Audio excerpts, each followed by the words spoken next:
आज का लेसन वही चल रहा है। सांस है तो सांस को, तन है तो तन को, मन है तो मन को, जीवन है तो जीवन को, दुनिया है तो दुनिया को साक्षी भाव से देखो। साक्षी यानी निर्लिप्त रहकर, डिटैच रहकर देखो।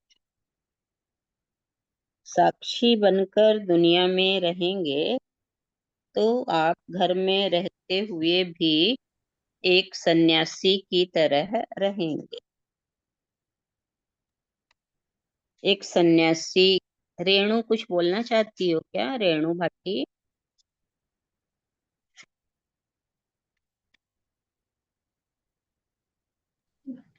नहीं माँ, मैं साक्ष सुन रही हूँ, आप बताइए। अच्छा अच्छा।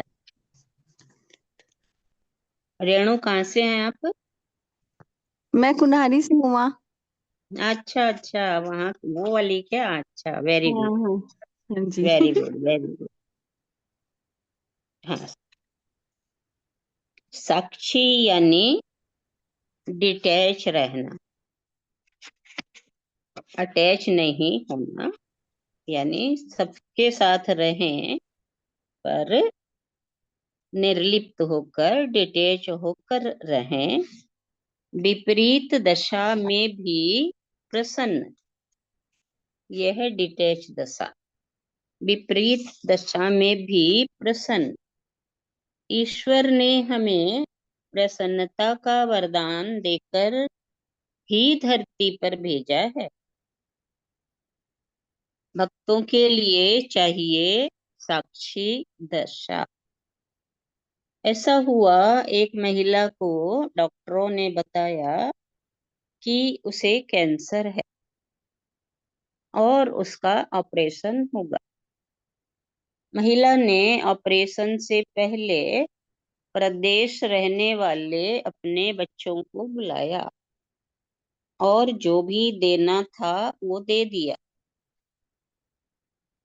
बच्चों को आश्चर्य हुआ कि माँ ऐसा क्यों कर रही है।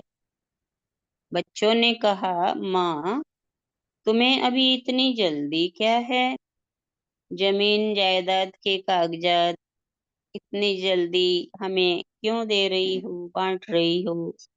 माँ ने कहा, मैं अब बूढ़ी हो रही हूँ।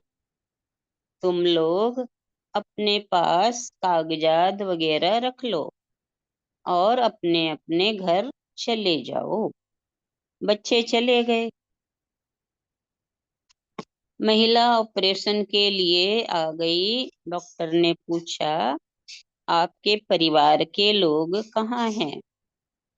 उसने कहा, आप हो ना डॉक्टर, क्या आप मेरे परिवार के नहीं हो? डॉक्टर को लगा शायद इनके बच्चे नहीं होंगे। किसी की दुखती रग को छेड़ना ठीक नहीं, सो ऑपरेशन में ले गए। महिला ने हाथ जोड़ा, ऊपर वाले को याद किया, प्रार्थना की और थिएटर में चली गई। ऑपरेशन हुआ।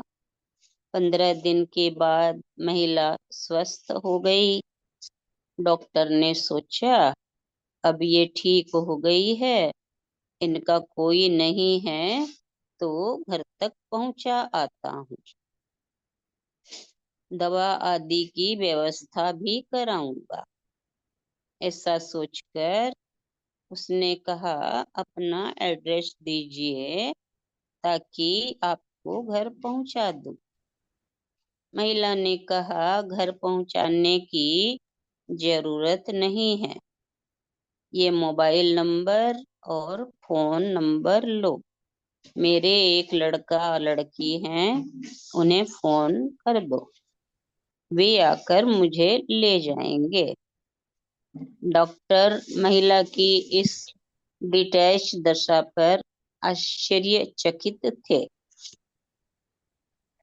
जब बच्चों को पता चला कि माँ ने इस तरह कैंसर का ऑपरेशन करवा लिया तो बच्चों को पीड़ा हुई कि क्या हम माँ बाप का धन लेने के ही हकदार हैं?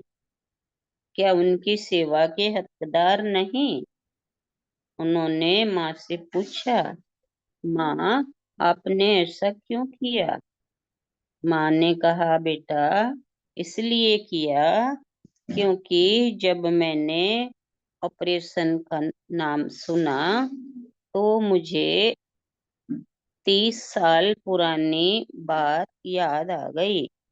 जब तुम लोग पैदा होने वाले थे तब डॉक्टर ने कहा था तुम्हारे एक लड़का और एक लड़की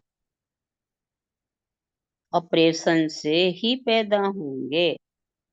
ऑपरेशन के समय मेरी तबीयत बिगड़ गई। डॉक्टर ने कहा ऑपरेशन में या तो जच्चा बचेगी या बच्चा बचेगा। घर वालों ने साइन कर दिए कि माँ को बचा लिया जाए। जच्चा रहेगी तो बच्चा फिर हो जाएगा। मुझे लगा मुझे बचाने के चक्कर में मेरे बच्चे मार दिए जाएंगे, खत्म हो जाएंगे। तब मैंने ऑपरेशन थिएटर में जाने से पहले हाथ जोड़े, ईश्वर से प्रार्थना की, हे प्रभु, मैं स्वयं को और अपनी कोख में पलने वाले इन दोनों बच्चों को तुम्हें समर्पित करती हूँ। तुम्हें जैसा उचित लगे करना। और ऑपरेशन हुआ। दोनों भगवान की मेहरबानी से बच गए, तुम भी और मैं भी। और अब 30 वर्ष बाद फिर ऑपरेशन की बात आई तो मुझे लगा कि क्या मुझे अपने बच्चों पर भरोसा करना चाहिए या ऊपर वाले पर। मेरे मन ने गवाही दी, ऊपर वाले पर भरोसा करना चाहिए। उसने 30 साल पहले भी मुझे और मेरे बच्चों को बचाया था, इस बार भी वही बचाएगा। और परिणाम, मैं ठीक हो गई। ऊपर वाले पर भरोसा रखा और ठीक होकर आ गई।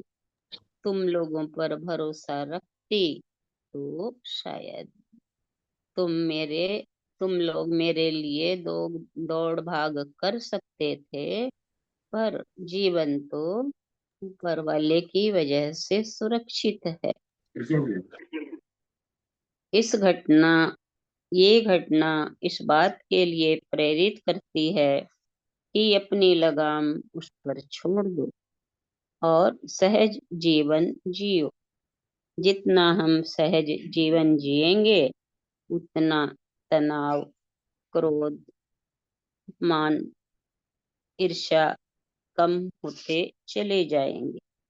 आज भी अगर हमें महसूस होता है कि क्रोध आता है, अपमान महसूस होता है, तो समझना अभी तक जीवन में इजीनेस नहीं आई है।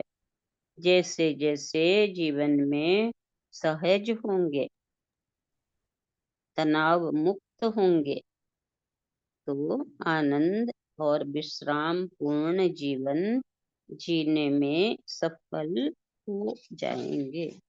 इतना ही लेंगे।